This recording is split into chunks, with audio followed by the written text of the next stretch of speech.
السلام علیکم ورحمۃ اللہ تعالی وبرکاتہ۔ نعرہ رسالت، نعرہ رسالت، نعرہ رسالت۔ الحمد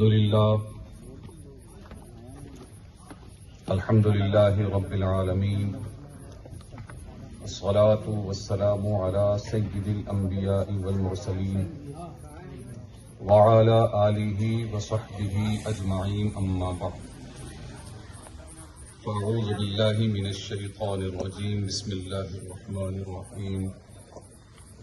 رضی اللہ عنہم ورضوا عنہ ذلک لمن خشی ربہ۔ صدق اللہ العلی العظیم، وبلغنا رسولہ النبی الامین المتین الکریم، ونحن على ذلك لمن الشاهدين والشاكرين والذاكرين والحمد لله رب العالمين۔ قال النبي صلى الله عليه وسلم: إن لله عبادا اختصهم بحوائج الناس يفزع الناس إليهم أولئك الآمنون من عذاب الله، سبحان اللہ۔ وكما قال النبي صلى الله عليه وسلم۔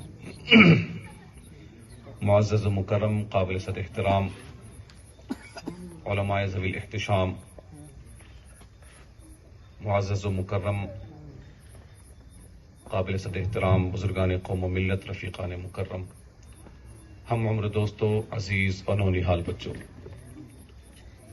رب ارض و سما خلاق دو عالم کا بے پناہ احسان، لامحدود شکر کہ ہم اور آپ خالص اسی کی توفیق و عطا اور اسی کے انتخاب و فضل سے یہاں اس مجلس رحمت میں حاضری کی سعادتیں حاصل کر رہے ہیں۔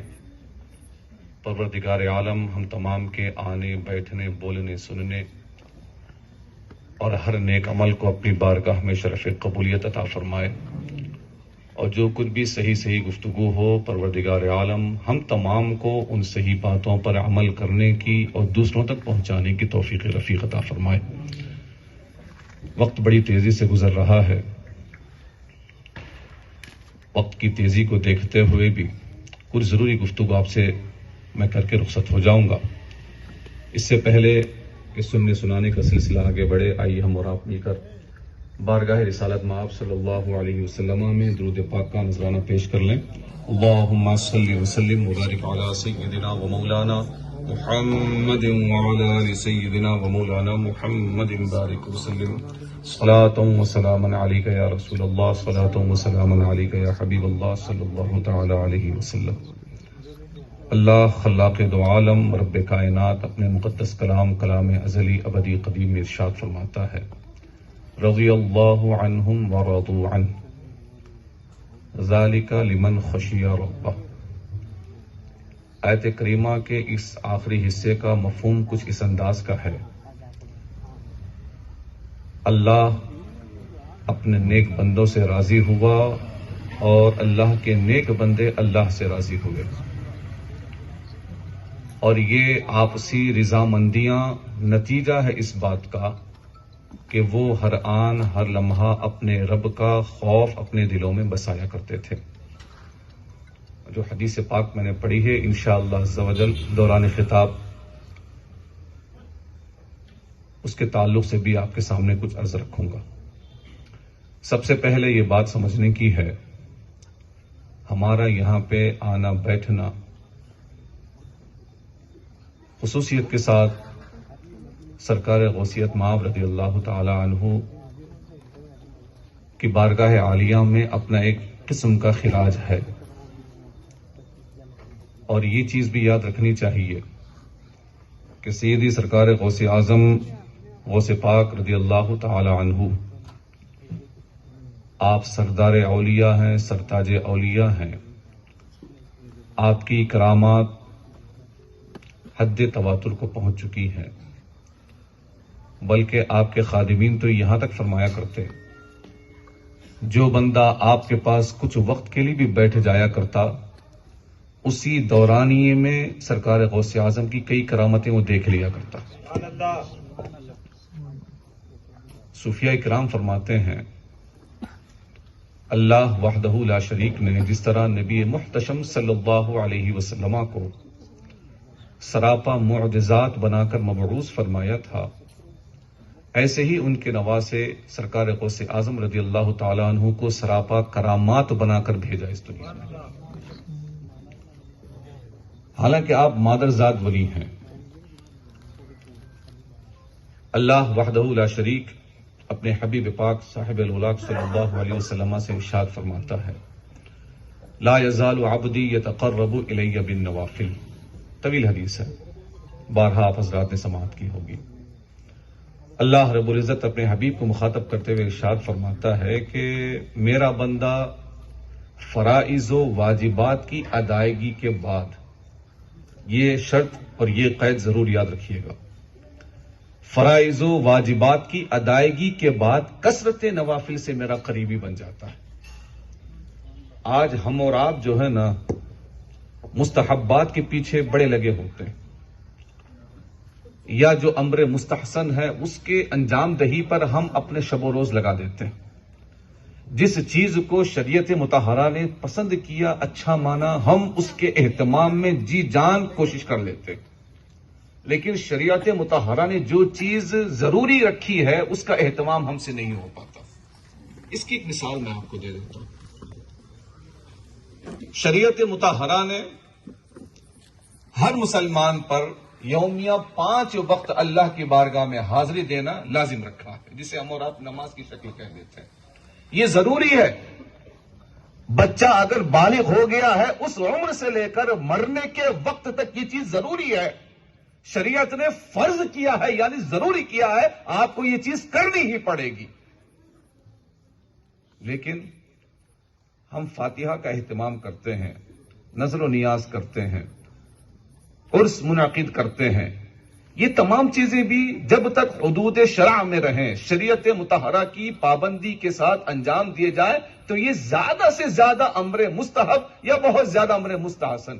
شریعت نے لازم نہیں کہ تمہیں عرس کرنا ہی پڑے گا، تمہیں نظر و نیاز کرنے ہی پڑیں گے، تمہیں فاتحہ دلانا پڑے گا، تمہیں جلسہ کرنا پڑے گا، تمہیں نعت کی مجلس سجانی پڑے گی، تمہیں یہ نہیں۔ شریعت نے کہا ٹھیک ہے تم کر رہے ہو، اچھی بات ہے، کرنا جائز ہے، لیکن ضروری نہیں کہا۔ ہم اور آپ ان تمام مستحبات کے اہتمامات میں اتنی کوشش کر لیتے ہیں، عرس ہے تو پورا گھر پہنچا ہوا ہے، عرس میں نظر و نیاز کا اہتمام کیا گیا، پورا گھر پہنچا ہے وہاں لوٹ مار کرنے کے لیے، لیکن 10 لوگ کھانا کھانے تو پہنچ رہے ہیں، 10 میں سے ایک بندہ وہ چیز جسے شریعت نے لازم و ضروری کہا ہے وہ آ کے مسجد میں ادا کرنے سے پیچھے رہ جاتا۔ یہ بات قابل غور ہے جناب۔ تھوڑا سا سید سرکار غوث پاک رضی اللہ تعالی عنہ اگرچہ کرامات کثیرہ کے مالک ہیں، آپ کی زندگی کا وہ حصہ بھی تو دیکھیے نا۔ آپ صرف کرامات سنتے ہیں، سناتے ہیں، صرف پڑھتے ہیں۔ سرکار غوث پاک رضی اللہ تعالیٰ عنہ نے کم سے کم 33 سال تک دین اسلام کی جو خدمتیں کی ہے وہ فتویٰ نویسی سے کی ہے آپ نے۔ آپ اپنے وقت کے سب سے بڑے مفسر و محدث بھی گزرے ہیں، آپ یہ بھی تو دیکھیے نا۔ آپ اپنے وقت کے سب سے بڑے مفتی کہلائے ہیں، یہ بھی تو دیکھیے نا۔ آپ اپنے وقت کے سب سے بڑے وائز کہلائی تو یہ بھی تو دیکھیے نا۔ سرکار غوث پاک رضی اللہ تعالیٰ عنہ صرف کرامتیں نہیں دکھایا کرتے، آپ کی عمر شریف قریب 90 برس کی ہوئی ہے، 90 ایئرس کی ہوئی ہے۔ آپ کی زندگی کا 33 سالہ عرصہ درس و تدریس اور فتویٰ نویسی میں گزرا ہے۔ آپ نے دین کی تبلیغ کی ہے، لیکن ساتھ ہی ساتھ ابتدائیہ جو مقام رہا ہے آپ کا، ابتدائی مقام، یہ جو ابتدا ہوئی ہے آپ کی مدرسے سے ہوئی ہے۔ آپ کے ہاتھ سے پڑھنے والے، آپ کے ہاتھ پر فارغ ہونے والی ایک کثیر جماعت ہے، یہ بھی تو دیکھیے نا آپ۔ سید سرکار غوث پاک رضی اللہ تعالیٰ عنہ کی تھوڑا سا عبادتیں بھی تو دیکھ لیجیے نا آپ، اپنے رب کو منانے کا انداز بھی تو دیکھیے نا آپ۔ سرکار غوث پاک رضی اللہ تعالیٰ عنہ کا طرز حیات بھی تو دیکھ لیجیے نا آپ۔ سرکار غوث پاک رضی اللہ تعالیٰ عنہ کی نیاز تو ہم دلاتے ہیں، تھوڑا سا ان کی عبادت کا ایک زاویہ تو دیکھ لیں آپ۔ سرکار غوث پاک رضی اللہ تعالیٰ عنہ کی یاد میں ہم جلسہ تو منعقد کر لیتے ہیں، لیکن سرکار غوث پاک کی یاد میں ہم تھوڑا سا نمازی بننے کی تو کوشش کرنے کی دیکھیں نا ہم۔ لیکن ہمارا مسئلہ صاحب تھوڑا سا گڑبڑ ہے۔ بس ایک کسی ولی کو آپ فالو کرنا شروع کریں۔ نبی محتشم صلی اللہ علیہ وسلم کی حیات مقدسہ کا عکس ہوا کرتے ہیں اولیاء کرام۔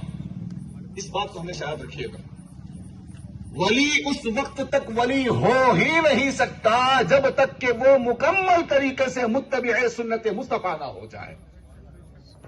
جب تک ولی حقیقی معنوں میں نبی کریم صلی اللہ علیہ وسلم کے سنت پر عمل پیرا نہیں ہوگا تو وہ ولی بھی نہیں ہو سکتا. سرکار غوث پاک رضی اللہ تعالی عنہ کا کوئی ایک ایسا موقع بتا دیں آپ کی زندگی کے کہ آپ کی سے نماز قضا ہو گئی ہو. کوئی ایک ایسا موقع بتا دیں آپ کے سرکار غوث پاک نے خلاف ورزی کی ہو, کسی وعدہ شکنی کی ہو, آپ نے جھوٹ کہا ہو. کوئی ایک ایسا موقع بتا دیں آپ. خود سید سرکار غوث پاک رضی اللہ تعالیٰ عنہ ارشاد فرماتے ہیں اللہ رب العزت نے اپنے فضل سے مجھ عبد القادر کو دروغ کوئی یعنی جھوٹ بولنے سے محفوظ کر لیا ہے. میں اگر بولنا بھی چاہوں جھوٹ تو میری زبان جھوٹ بول ہی نہیں سکتی ہے. اس خود سرکار غوث پاک کا فرمان ہے. ہم اور آپ بڑی آسانی سے جناب اپنے آپ کو شہدائے غوث اعظم کہہ لیتے, لکھ لیتے, بلوا لیتے, لیکن تھوڑا سا ان کی زندگی بھی تو پڑی ہے نا. سرکار غوث اعظم رضی اللہ تعالیٰ عنہ کو عبادتوں کا اتنا شوق تھا جناب, 40 سال تک عشاء کے وقت کا کیا ہوا وضو فجر کی نماز کے لیے بھی کام آ جایا کرتا تھا. 40 سال تک عشاء کے وضو سے فجر کی نماز آپ نے ادا کی ہے. یہاں تو جناب وہ تو چھوڑو, عشاء بھی ماشاءاللہ کتنے لوگ پڑھ کے یہاں پر آئے ہوں گے, وہ ان کا دل جانتا ہے, ان کا رب جانتا ہے. 40 سال میں بات کر رہا ہوں, 40 سال.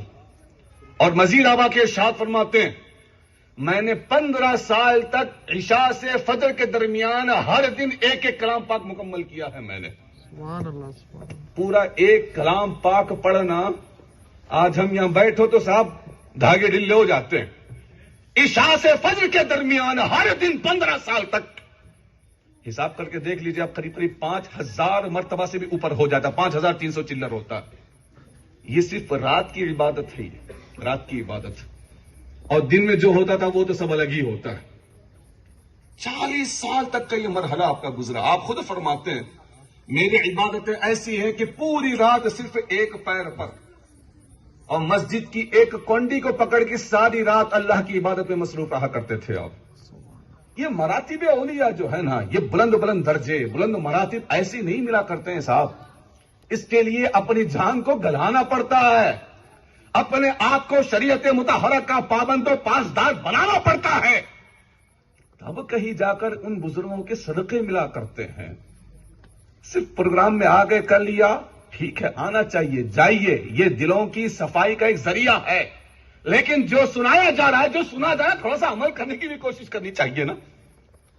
سیدی سرکار غوث اعظم رضی اللہ تعالیٰ عنہ عشاء کے وضو سے فجر کی نماز با جماعت آپ ادا فرمایا کرتے تھے. تھوڑا سا ہم بھی تو دیکھیں کہ ہم کتنے نماز فجر ادا کرتے ہیں. عید کا وقت آ گیا, صبح پوری مسجد بھری ملے گی آپ کو. عید کا دن آ گیا, عید کے دن کی فجر دیکھو آپ, پوری مسجد فل. عید کی نماز ہو گئی, ظہر میں جتنی ہوئی تھی نا اس کا 25% بھی نہیں ہوتا. غلط بول رہا ہوں, اتنا ہی تھا.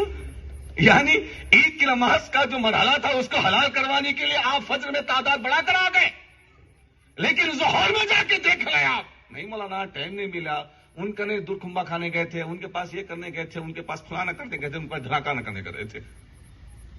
اور اس کے بعد دعویٰ کیا ہوتا ہے ہمارا, ہم غلام غوث ہیں جناب, ہمارے ہاتھ میں ہے دامن غوث اعظم کا. ایسے ہی تھوڑا سا سوچ, میں ایک سوچ دینا چاہتا ہوں آپ کو. سرکار غوث پاک رضی اللہ تعالی عنہ کی عادت کریمہ, آپ کی صرف سیرت پڑھیے. آپ نے جس انداز میں زندگی 90 سالہ عرصہ آپ نے اپنی زندگی کا اس دھرتی پر گزارا, قریب آپ کے اول وقت سے لے کر, پہلے دن سے لے کر آخری وقت تک آپ کی ذات مقدسہ سے بیشتر عام اوقات میں کرامات کا ظہور ہوا ہے.